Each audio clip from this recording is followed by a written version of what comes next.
Let's talk about equality. Equality is another one of those buzzwords that you hear very often. Many articles, opinions, arguments. We're all equal, but we're not being treated equally. And people are demanding equal rights.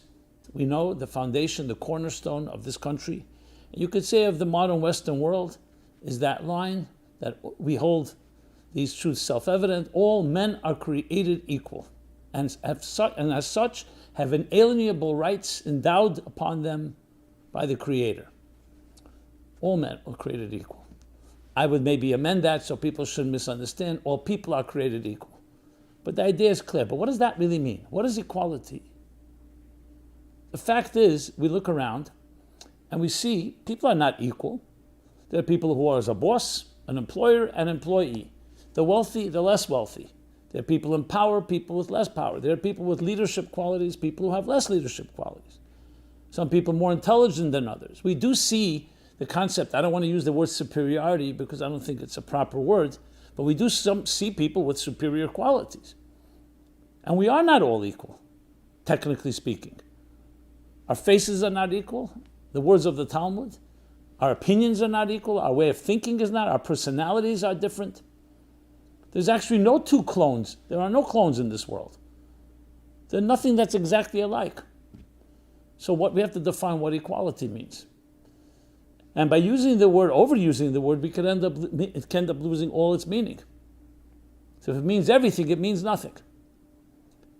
So I'm not trying to suggest that it means nothing. I'm trying to dig deeper here to figure out what exactly is equality and what defines equality. Now it's interesting. Let's go back to that expression that the founding fathers used. All men are created equal. And it's fascinating as well and ironic that those very men that wrote that had slaves and did not consider all men equal. Well, they didn't call them men. They thought they were half humans or however they described them.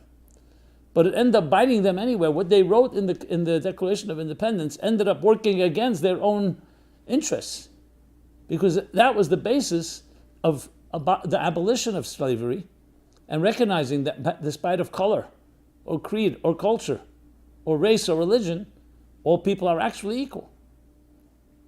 That includes also women. So did they know that when they wrote it? Or was it some type of prescience that they had? Some type of prophecy?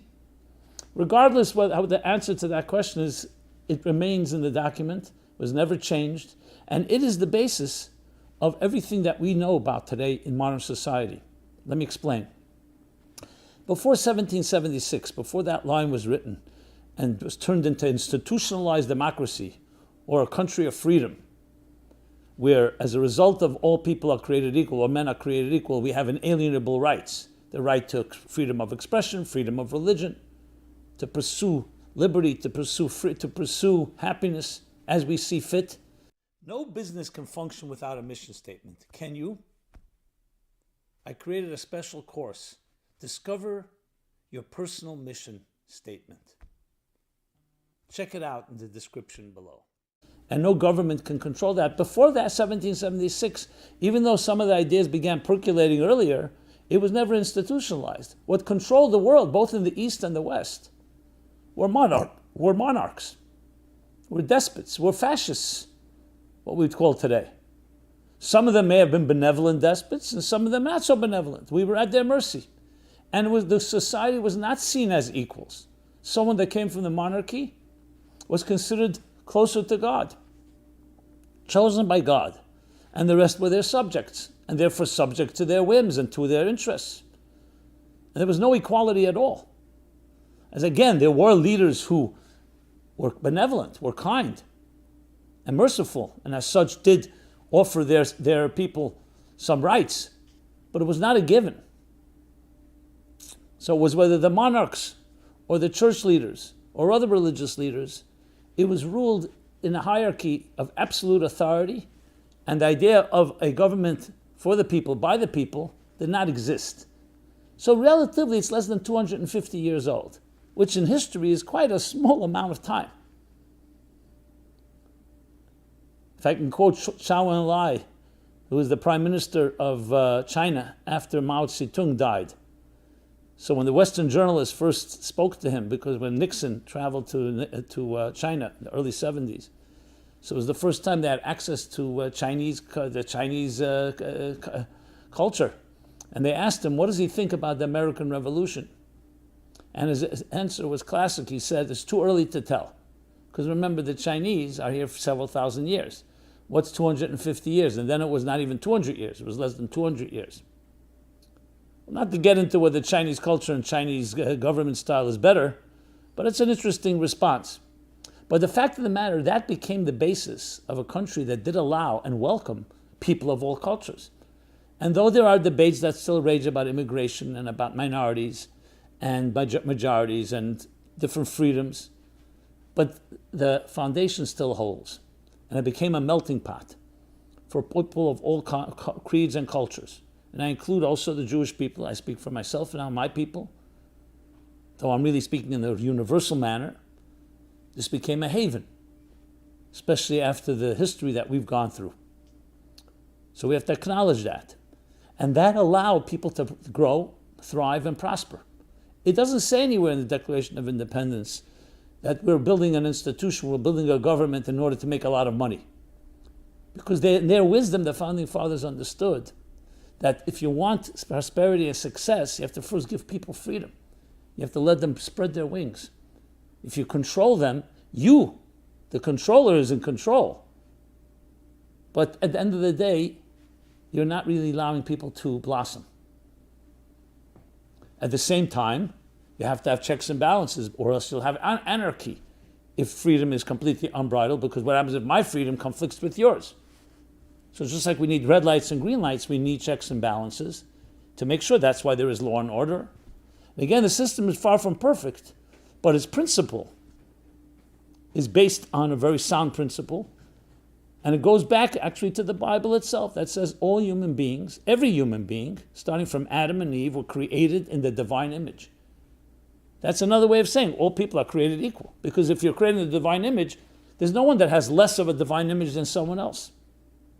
And this is a critical concept. I've thought about this many times. I even asked some legal constitutional scholars and lawyers, if there's such a fundamental separation of church and state in this country, why did the Founding Fathers put in a word like created equal? The Creator, endowed by the Creator, twice or a few times that they use that word. They could have easily written, all men are born equal. All men are equal. Why the word created?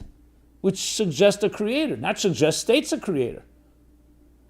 So even though it was a given then, whether they were deists, not necessarily religious, but the idea of a creator was a given. Even Thomas Paine, even the less believers among the Founding Fathers also accepted the idea of a creator. But there's something more here. They could have easily written born equal or are equal. I've never found an absolute answer to this. My theory is, and whether they knew it or not again, but it definitely works, was because it was the only way to guarantee that equality. Because if you said born equal, someone can come and say, one second, not everybody's born equal, some are more equal than others. But if it's endowed by the Creator, and none of us are the Creator, it's a power and a right from a birthright from a higher place. And that we're all subject to, black or white, Jew, Christian or Muslim, or Buddhist, or non-believer, or an atheist, everybody. I said white, black, Hispanic, doesn't matter what culture, doesn't matter what color, what creed. The Creator created every human being on earth. So though our parents are the technical carriers, the seed of a father, the egg of a mother, and then the mother carries the child, but we all know that it needs the third partner, which is the Creator, to make sure that life is born and is sustained. And this has nothing to do with religion. That's why they had no problem putting it in there. It wasn't saying, okay, now we have to define what kind of creator this is. Is it a Jewish God? Is it a Christian God? Is it a Muslim God? It's universal. And it guarantees that nobody could ever come and say, you know what, we're going to change that phrase. We're not all created equal, because only the Creator can decide that. And even the Creator hasn't decided that. He created everybody in the divine image. But this begins to reveal to us what equality really means. Because at the same time, the way we were created, the way we exist, is that we are different. This creator could have created human beings, exact replicas, clones, but we're not clones. Even children of parents who have the biological genes and DNA of their parents, and there are many similarities, have differences. There's no one that's exact equal. Even identical twins are not identical in the technical sense of the word. They may appear that way. I'm not just talking about the look. The look, talking about personality, their chemical makeup. So there are plenty of similarities, obviously, especially within a family. But the point is, as the Talmud says, no two people, their faces are not alike, their thought process and their personalities and their ideas and opinions are not alike. So even though we may be 99% have something in common, but we have enough to differentiates between us. Or else we would all be clones and we would not have any arguments. And this is part of the beauty, because equality is not the absence of diversity. And diversity is not the absence of equality. Divisiveness, duplicity, but especially divisiveness, that is the opposite of equality, as we'll talk about in a moment.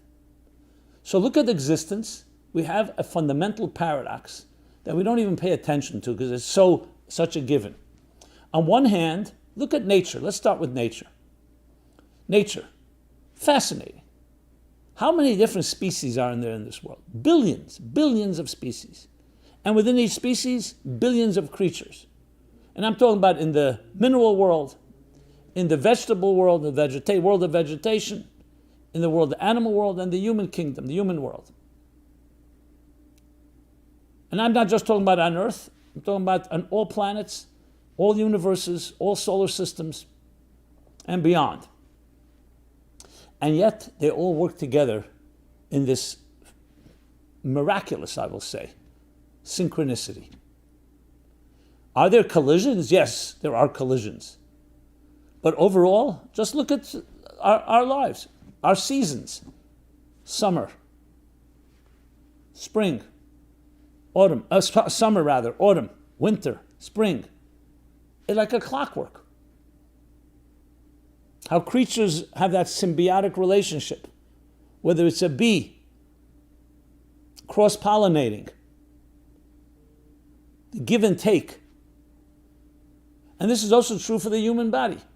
We have close to between 35 and 75 trillion cells within us. Thousands, tens of thousands of components, limbs, organs. A healthy human being is born, it all works together. Arm and eye, hand and eye coordination.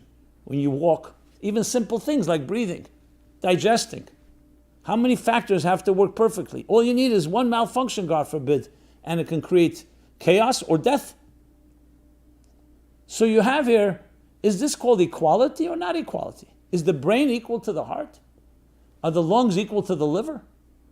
The answer is each one has to do its job, and when it does its job, it's equally important as the other. So equality does not mean sameness. Equality means that each one is equally valuable. When you say every human being was created in the divine image, or all men are created equal, I'm not saying they're all equal as they all look alike, they all act alike, and they all think alike.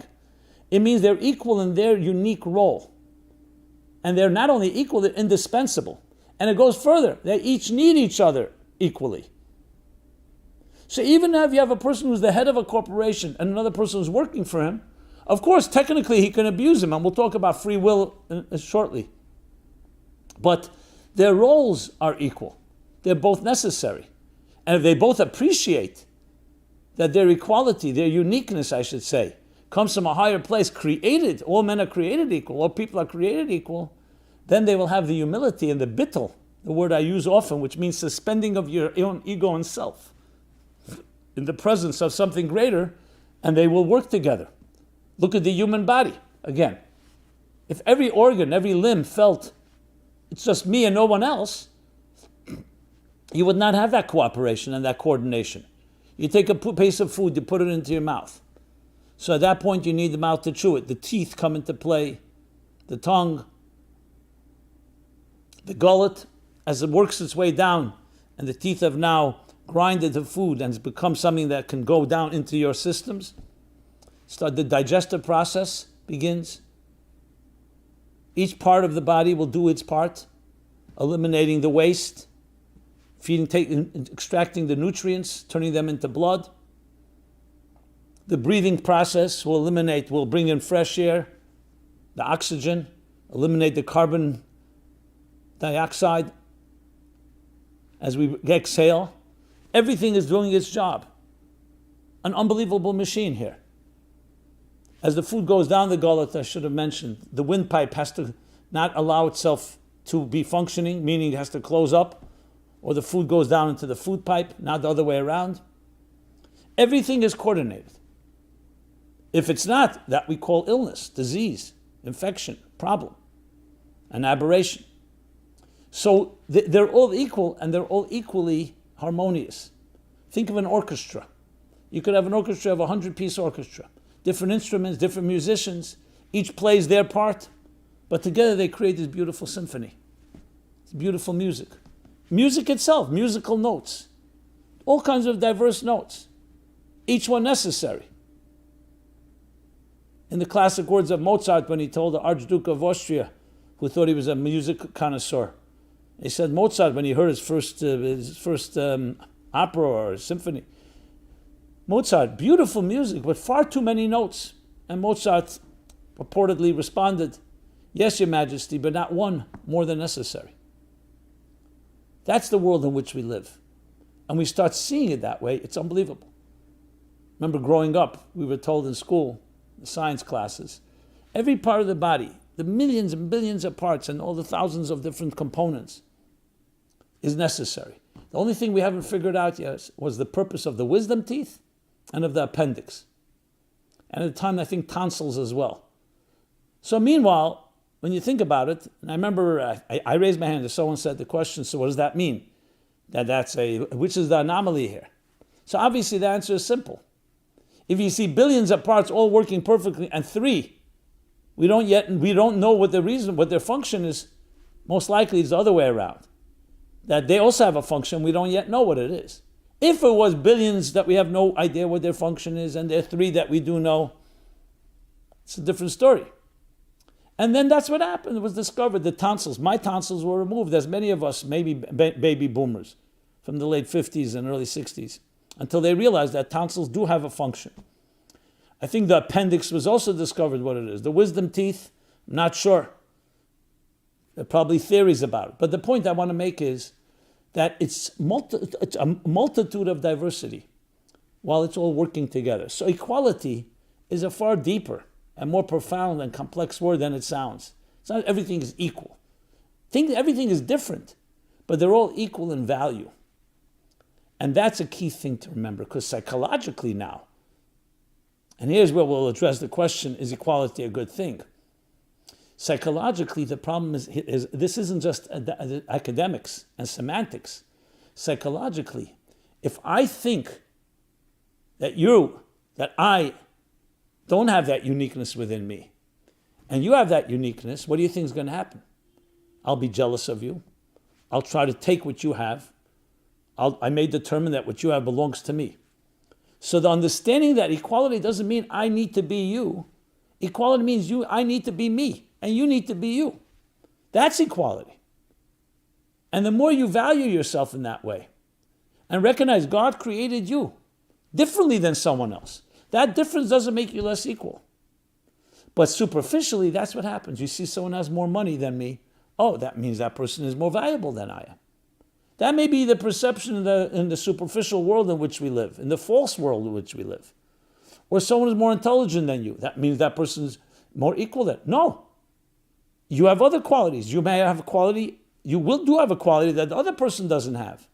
So it really has tremendous implications, this concept, when you define what equality really is. So is equality a good thing? It depends how you define it. If it's defined in a superficial, commercial, and subsurface level way, then it's meaningless. And it could even be destructive because you're trying to be someone that you're not supposed to be. Today we talk a lot about identity crisis Who are we? And that's both in the sexual identity or other forms of identity. It all comes down to, do you know in your heart of hearts and soul of souls that you were created in the divine image? And that's all that is necessary. Now discover what that image looks like, what shape and form it's taken, what uniqueness it's formed and taken. And the people who are confident and secure and comfortable in their own skin are the ones that are the easiest to coexist and cooperate with others. Because if I know what I am, it'll be easier for me to work with you. If I don't know who I am, and I think that you may be me, or you may be taking something from me, or someone else, what do you think is going to happen?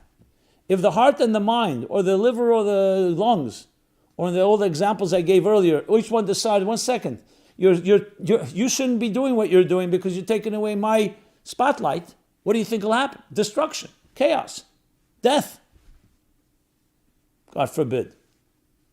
So it's critical to understand that equality and diversity go hand in hand. That true equality is discovering who you are. And you have that total direct connection without any intermediaries to the divine itself, to eternity and infinity itself, has manifest in the diversity of existence, including your unique personality and identity. And that's the most fascinating part of it all when you think about it. So the mystics, especially in the Hasidic texts, talk about this at length. How does a seamless, shapeless, omnipresent unity, singularity, manifest in such infinite different multitude diversity? And the answer is because the unity is not one versus. It's not a unity that the absence of which, or rather to say, it's a unity that contradicts the concept of diversity. That's when you say 1 is not 2, 2 is not 3, 3 is not 4. But if it's a fundamental cosmic unity, a unity in quality that's not defined by 1 or 2, it's a unity that transcends singularity and transcends diversity, so then it can translate, that oneness can translate into so many different ways, can channel into so many different ways, and they're all part of oneness. When we say, I am I, we're basically saying it's not I'm a composite of some of the parts of my body parts, my organs, my limbs, my cells, my DNA, my genes, and so on. You're one unit that expresses itself. You have your arms, you have your legs, you have your brain, your mind, your heart, and so on. And the same is true on a cosmic level, on a spiritual level. That the diversity is not a contradiction to unity. That would be if you have one and not many. But we're talking about something else, harmony within diversity coming from a place that's beyond the single and beyond the multiple. And as such, it joins them together. That is true equality. And that sense of equality is not just a good thing, it's a necessary thing. So actually equality means diversity. But a diversity that each piece is equally valuable and equally necessary and equally indispensable. Imagine each of us having that attitude. And I'll conclude with the words of the Kotzker Rebbe, Rabbi Menachem Mendel of Kotzk, which so aptly captures this idea. He says, if I am I because you are you, and you are you because I am not and you are not. But if I am I because I am I, and you are you because you are you, I am and you are. In simple pedestrian language, it means that if my identity is defined in proximity to yours, which means I need to know where you are to know where I am, I will not really be me. I'll just be an extension of you. I may even say you're my enemy and I'm your enemy. That defines me. That's also not a definition coming from within and generated from within. It's coming from without. And if you do the same, then you also are not. But if I am I because I am I, because I know I have a unique personality, though it has many things in common with others, but I know that, and I know it in the depths of my spirit, and my consciousness, my psyche, then I am I. And if you do the same, then you are you. And then we can come together in a complete way, which love is exactly that.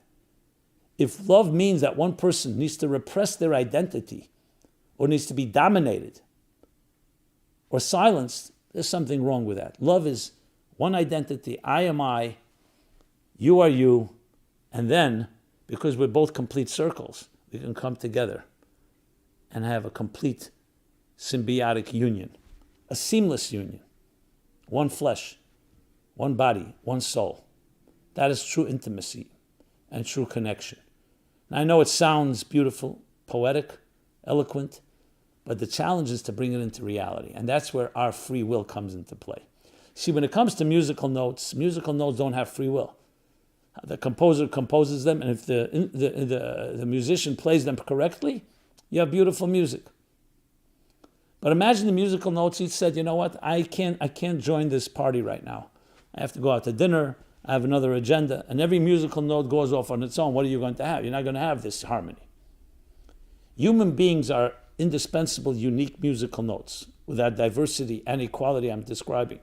However, with one caveat, we have choice. Are we going to join? Well, firstly, are we going to identify and recognize that equal value and uniqueness that we have, and not try to take from another, or understand or out of ignorance or lack of validation and love and nurturing, we never develop that sense of self. Of course, you'll have problems. But if we are able to discover that inner self, the soul that defines you, and recognize that another person has a soul that's equally divine, maybe very different than yours, and then recognize how we all need each other. And just as I'm needed, absolutely needed, so too is another person needed. That changes the entire dynamic. What the good news is just as this country became a nation 246 years ago, in 1776, so we do see progress. We do see that the world has been moving toward unity, not just politically and governmentally, but also scientifically, technologically, is the search for unity. That's what science essentially is. Looking for the unified field theory that connects it all. Because we gravitate to unity. Even little children, look, give them pieces, different objects, different sizes. They'll look to fit them into the holes that match that size, that match that object. Because we naturally gravitate to unity. We actually are disturbed when we see disunity. You see something disorganized. We all look for unity, structure. But unity does not mean sameness. Unity means diversity, harmony within diversity. So in that sense, equality takes on a whole different dimension and also creates a whole different way of looking at our own value. And this indeed, my friends, is the purpose and mission of the Meaningful Life Center. So this has been Simon Jacobson from the Meaningful Life Center. And our driving ethos, our driving mission is exactly that. Meaningful life. That you are indispensable. Our mission is to help you discover your indispensable mission. And as such, every one of us, as we discover that, become more harmonious, not less, much more. As one symbiotic whole, a harmony within diversity. So please join me and partner with me in this effort. Love to hear your feedback, your thoughts, your comments, your suggestions. And of course, please share with others, paying it forward. Thank you so much. Go to meaningfullife.com where you can find many different programs covering different topics, the whole spectrum for different audiences, different interests. And again, please share your thoughts. Thank you so much. Have a meaningful week, a unique week, an equal week, and let us embrace each other exactly in this fashion. Thank you. This program is brought to you by the Meaningful Life Center. Please help us continue our programs. Make even a small contribution at meaningfullife.com/donate.